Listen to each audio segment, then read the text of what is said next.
ओम नमः शिवाय। आज आप और हम चलते हैं एक ऐसी यात्रा पर जहां पहाड़ धर्म का जाप करते हैं और बादल ज्ञान की रिमझिम बरसात करते हैं। कैलाश पर्वत की यात्रा पर आज की कथा है यहाँ होने वाली गतिविधियों की, ऐसी गतिविधियां जो आत्मा को उच्चतम श्रेणी की ओर उठाती है और जीवन को नया अर्थ देती है। अत्यंत ही पवित्र भूमि है ये, स्वर्ग का द्वार है ये। कैलाश पर्वत सिर्फ कोई पहाड़ नहीं है प्रिय भक्तों, ये हिमालय का मुकुट है, दुनिया का नभ स्तंभ है। ये भगवान शिव का निवास है, जहां प्रभु शिव के साथ उनकी पत्नी माता पार्वती और उनके पुत्र श्री गणेश साक्षात विराजमान है। ये एक ऐसी पवित्र भूमि है जहां समय थम जाता है और आत्मा उड़ान भरती है। कैलाश पर विधियां सदियों से चली आ रही है, न सिर्फ भगवान शिव का दर्शन करने के लिए, बल्कि यहाँ की विधियों के जरिए खुद को शुद्ध एवं निर्मल करने के लिए हर साल हजारों की संख्या में श्रद्धालु इस कठिन यात्रा पर निकलते हैं। ये विधियां बाहरी यात्रा नहीं, बल्कि आंतरिक तीर्थयात्रा का मार्गदर्शन करती है। पहली विधि है तप का महायज्ञ। कैलाश पर्वत की बर्फीली हवाएं शरीर को कंपाती हैं, लेकिन आत्मा को नहीं तपाती, बल्कि उसे और पवित्र करती है। हर कदम, हर मुश्किल पहाड़ी इंद्रियों पर विजय का अभ्यास कराती है। असली तप है वासना, क्रोध, लोभ का त्याग करना, और यही कैलाश पर्वत की यात्रा पर हर तीर्थयात्री सीखता है। तप का महायज्ञ है यह यात्रा और इंद्रियों पर विजय पाने का मार्ग। दूसरी विधि है मौन का साधना। पहाड़ों की खामोशी, झरनों की झंकार, हवा की सरसराहट, सब कुछ एक दिव्य सिम्फनी बनाते हैं। ऐसे में मौन का साधना मन का संतुलन करता है। शब्दों की बंदिश मन को शांत करती है, विचारों का जाल हटाती है। इस मौन में ही सच्चा स्वरूप दिखता है और सुनाई देता है आत्मा का असली संगीत। तीसरी विधि है प्रकृति का समर्पण। हर कदम पर भगवान शिव की छाप दिखती है, बर्फीली चोटियों में उनका त्रिशूल, नदियों में बहता ज्ञान, जंगल में उनकी जटाएं। प्रकृति के सामने पूर्ण समर्पण होना, उसी के रंग में रंग जाना, यही ईश्वर से जुड़ने का रास्ता है। कैलाश पर्वत पर हर पत्थर, हर फूल, सृष्टि का हर नजारा महादेव का प्रतिबिंब महसूस होता है।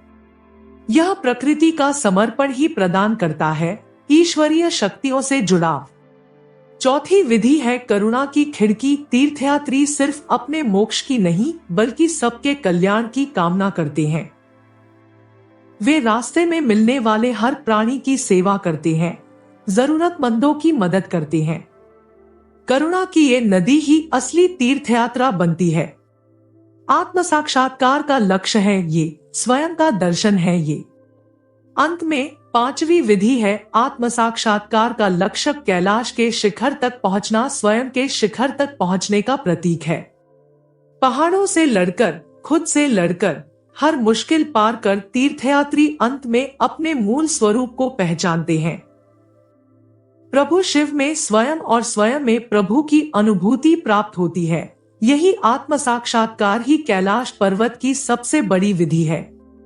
वापसी का वरदान है ये, प्राप्त होता है बदलता जीवन।